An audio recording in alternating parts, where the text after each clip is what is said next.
Morning to all. Good morning. Good morning, ma'am. Good morning, ma'am. Morning.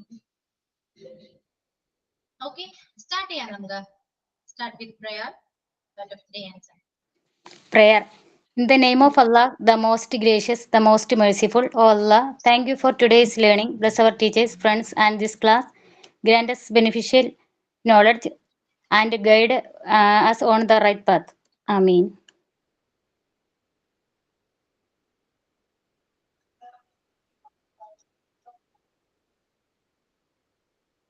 Sign in. Good morning, everyone. I am warmly welcome you all to today's online class. Let us begin with the session with enthusiasm and a positive attitude to learn something new. Welcome, dear Ashudi ma'am, and all my dear friends. Let us start our class happily. Good morning, everyone. I am Adira. Today's thought. One best book is equal to 100 good friends, but one good friend is equal to a library. APJ Abdul Kalam. Thank you. Okay. Then how are you all? Fine, ma'am. Good, Ma'am. Fine. Okay.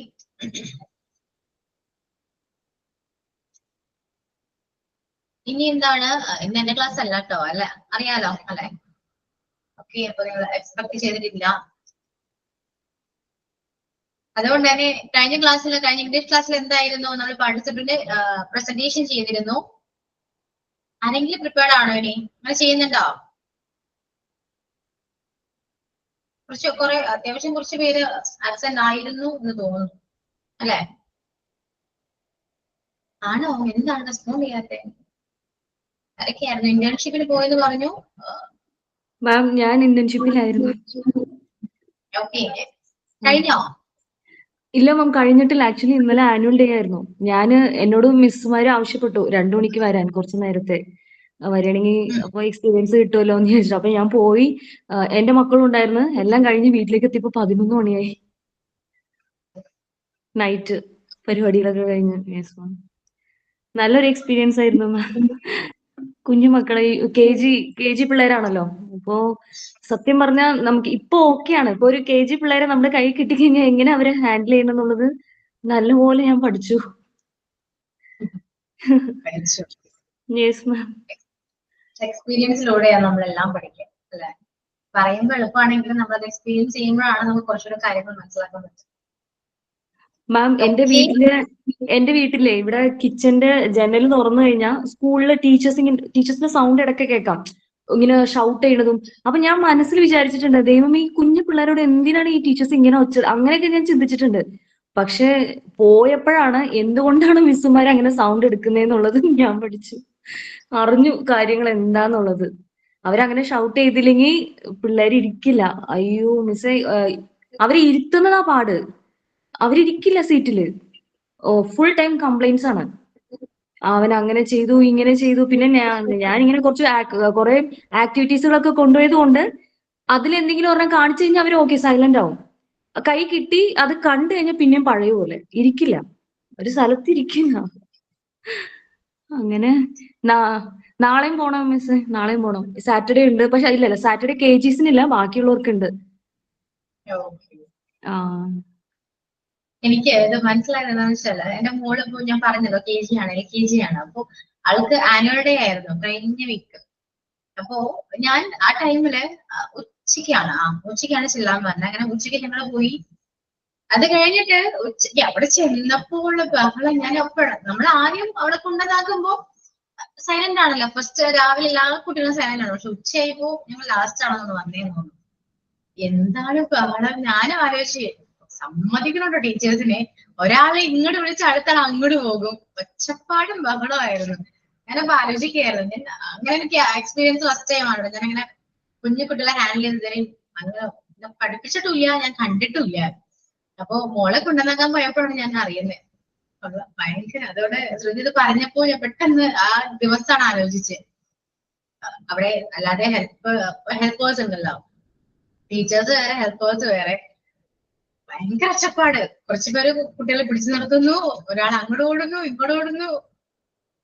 കൊള്ളാം. അതിന് പ്രത്യേക ഒരു കഴിവാണ് കേട്ടോ. നിങ്ങളെല്ലാവരും ഇങ്ങനെ എന്താ പറയാ സമ്മതിക്കണം. നീ അങ്ങോട്ട് അങ്ങനെയല്ലേ പോവാണേ അല്ലെ? പക്ഷെ രസമാണ് കേട്ടോ ആ ടൈമില്. ഒത്തിരി കാരണം പല രീതിയിലുള്ള കുട്ടികൾ ഉണ്ടാവുമല്ലോ. ചില കുട്ടികൾ നോക്കി പറഞ്ഞാൽ പെട്ടെന്ന് അനുസരിക്കുമെങ്കിലും ചിലത് കുറുമ്പും കുസൃതിയും കൂടെ കുറച്ച് കുട്ടികളുണ്ടാവും. അവരെ ഹാൻഡിൽ ചെയ്യാനുള്ള കുറച്ച് ബുദ്ധിമുട്ട്. പക്ഷെ അതൊക്കെ രസമാണല്ലേ?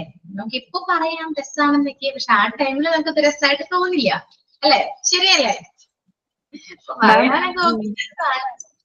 മാം ഇന്നലെ ആയാലും ഇങ്ങനെ ഡ്രസ്സൊക്കെ ചെയ്തിരിപ്പിച്ചു. ബട്ടർഫ്ലൈ ഡാൻസ് ഒക്കെ ആയിരുന്നു. കുറെ പിള്ളേര് ആ തലയിൽ വെച്ച ബട്ടർഫ്ലൈ ഒക്കെ പൊട്ടിച്ചു കളഞ്ഞു. ഒരെണ്ണം പൊട്ടിച്ചു കളഞ്ഞു. പിന്നെ ആ വിങ്സ് അത് പൊട്ടിച്ചു കളഞ്ഞു. വള്ളി മിസ്സുമാര് ഓടി നടക്കുക. ആ സ്റ്റേജ് കയറ്റുന്നതിന് മുമ്പ് എല്ലാം റെഡിയാക്കണ്ടേ? ഓടി അത് ശരിയാക്കും ഇത് ശരിയാക്കും. പിന്നെ ഇടയ്ക്ക് പറയും സ്റ്റേജിൽ ഡാൻസ് കളിക്കണോ എന്ന് പറയുമ്പോ എന്ന് പറഞ്ഞിട്ട് മിണ്ടാതിരിക്കും.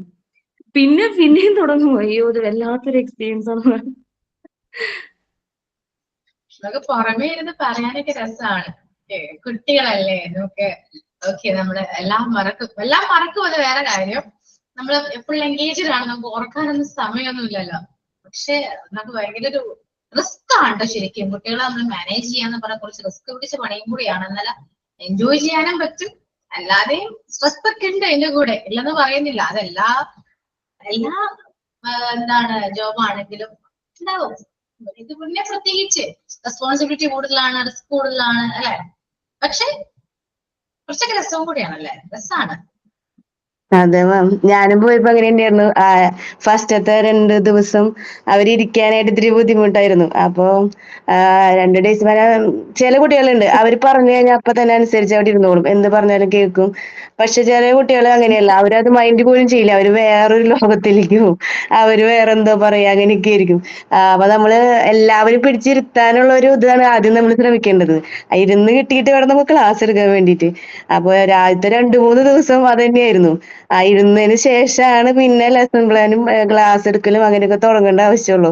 ആദ്യം നമ്മൾ വല്ല സ്റ്റോറി അങ്ങനെ എന്തെങ്കിലും പറഞ്ഞാൽ അവരൊന്ന് പിടിച്ചിരുത്താൻ ശ്രമിക്കണം. അതിനുശേഷം പറ്റുള്ളൂ എന്തെങ്കിലും. പക്ഷെ അവര് ഇരുന്ന് തുടങ്ങിയാൽ പിന്നെ നമുക്ക് അവര് സ്റ്റോറി പറയലായി, കഥ, പിന്നെ പോയം എന്തൊക്കെയാ വേണമെന്ന് വെച്ചാൽ അവര് നമുക്ക് ഇങ്ങോട്ട് പറഞ്ഞു തരും.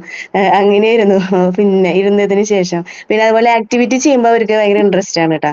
ആക്ടിവിറ്റി ചെയ്യാന്ന് പറഞ്ഞു കഴിഞ്ഞാൽ അപ്പൊ എല്ലാവരും സൈലന്റ് ആയി. അപ്പൊ അവർക്ക് ഇഷ്ടമുള്ള ആക്ടിവിറ്റി അവർ പറയും. അപ്പൊ അവർക്ക് അത് എടുത്ത് കൊടുത്തു കഴിഞ്ഞാൽ പിന്നെ അവര് സൈലന്റ് ആയിട്ട് അവിടെ ഇരുന്നോളും. പിന്നെ വലിയ പ്രശ്നം ഉണ്ടാവില്ല. പിന്നെ ക്ലാസ് എടുക്കണ സമയത്താണ് നമ്മൾ ശ്രദ്ധിക്കേണ്ടത്. 2-3 ദിവസം കഴിഞ്ഞാൽ പിന്നെ ഒന്ന് ഇരുന്നോളും. ശ്രുതി പറഞ്ഞപ്പോൾ എനിക്കും ആദ്യത്തെ 2-3 ദിവസമാണ് ഓർമ്മ വന്നത്. ആദ്യത്തെ 2-3 ദിവസം ഒത്തിരി ബുദ്ധിമുട്ട് തന്നെയായിരുന്നു. പിന്നെ അവര് ഇരുന്ന് തുടങ്ങിയപ്പോ അവര് നമ്മളെ എൻജോയ് ചെയ്യിപ്പിച്ചു തുടങ്ങി. കാരണം സ്റ്റോറി പറഞ്ഞ്, അതുപോലെ അവര് എന്തെങ്കിലുമൊക്കെ നമ്മളങ്ങോട്ട് പറയുമ്പോ അതേ രീതിയിൽ നമുക്ക് ഇങ്ങോട്ട് പറഞ്ഞു തരും. അങ്ങനെയൊക്കെ പിന്നെ നമുക്ക് എൻജോയ് ചെയ്യാൻ പറ്റും കുറച്ച് ദിവസം കഴിഞ്ഞ. ശ്രുതിക്ക് ഇപ്പൊ ശരിയായിട്ടുണ്ടാവും തോന്നുന്നു. പിന്നെ നമുക്ക് ആ ട്രിക്ക് മനസ്സിലാവുമല്ലോ, അവരെങ്ങനെ നമുക്ക് കുറച്ചുകൂടെ എൻജോയ് ചെയ്യിക്കാം അല്ലെ? ഫുൾ എൻഗേജ്ഡ് ആയിരിക്കണം. ഇത് അങ്ങനെയാണല്ലോ, ഒരു നിമിഷം ചുമ്മാ വെറുതെ ഇരുന്ന് ശ്രദ്ധിച്ചിരിക്കാൻ പറ്റുന്ന ഒരു പ്രായമല്ലല്ലോ. അപ്പൊ അവരെ നമ്മൾ എൻജോയ് ചെയ്ത് പഠിപ്പിക്കുക. അത് പഠിച്ചവരെ ഒരു കാര്യം കൂടി പറയട്ടെ, ഒരു കാര്യം കൂടി. എല്ലാവരും എന്നെ മിസ് ചെയ്യുന്ന വിളിക്കുന്നത്, കുഞ്ഞുങ്ങളെല്ലാവരും മിസ് ചെയ്ത് വിളിക്കുന്നു. പിന്നെ അവിടുത്തെ ടീച്ചേഴ്സ് മുതൽ കൊണ്ട് എന്നെ മിസ് ചെയ്ത് വിളിക്കുന്നു. അത് ഫസ്റ്റ് ഡേ തന്നെ അങ്ങനെ കേട്ടപ്പോഴേ എനിക്ക് എന്തോ ഞാൻ അച്ചീവ് ചെയ്ത പോലെ ഒരു ഫീല്. അത് പറയാൻ പറ്റുന്നില്ല, എക്സ്പ്രസ് ചെയ്യാൻ പറ്റുന്നില്ല. അത്രയും അവിടുത്തെ ടീച്ചേഴ്സ് ഒക്കെ എന്നെ മിസ് 3rd പീരീഡ് മിസ് എടുത്തോ ഇങ്ങനെയൊക്കെ പറയുമ്പോ അതൊരു വേറെ ഫീലാണ്. പിന്നെ ആനുവൽ ഡേയുടെ സമയത്ത് എന്റെ മൂത്ത മോളെ പഠിപ്പിക്കുന്ന മിസ് വരെ എന്നെ മിസ് ചെയ്യുന്ന വിളിക്കുന്നു. അതെനിക്ക് ഭയങ്കര ഒരു പ്രൗഡ് മൂമെന്റ് ആയിരുന്നു. അടിപൊളിയായിരുന്നു. ശരിയാട്ടോ, വല്ലാത്തൊരു ഫീലാണ്. എനിക്ക് അങ്ങനെ ഒരു എക്സ്പീരിയൻസ് എന്ന് പറയുമ്പോൾ, ഞാൻ ഡിഗ്രിക്ക് പഠിക്കുന്ന ടൈമിൽ നമുക്ക് ടീച്ചിങ് പ്രാക്ടീസ് ഉണ്ട്. ഞങ്ങളുടെ സ്കൂളിൽ ഞാൻ പഠിപ്പിക്കാൻ പോയ ടൈമില് നമ്മളെക്കാളും ഏജ്ഡായ ടീച്ചേഴ്സ് ആണ് കേട്ടോ. ടീച്ചറേന്ന് വിളിക്കുമ്പോ ഫസ്റ്റ് ആ ടീച്ചറെ ഒരു വിളി, അത് ഇപ്പോഴും എന്റെ മനസ്സിലുണ്ട്. അത് വല്ലാത്തൊരു ഫീലാട്ടോ. അത് എനിക്ക് അത്രയും ഞാൻ അന്ന് പഠിക്കുന്ന ടൈമാണല്ലോ, അപ്പോഴൊക്കെ നമ്മൾ ടീച്ചറേന്ന് വിളിക്കുമ്പോ ഭയങ്കര രസമല്ല. അയ്യോ എനിക്കിപ്പോഴും അത് ഓർക്കുമ്പോ എന്തോ പോലെയാ. കുട്ടികളെല്ലാം ടീച്ചറെ, അന്ന് ടീച്ചറാണല്ലോ, ഇപ്പോഴാണ് മിസ് വരുന്നത്. അന്ന് ടീച്ചറെ എന്ന് വിളിച്ച് ഇങ്ങനെ കുറെ നടക്കും.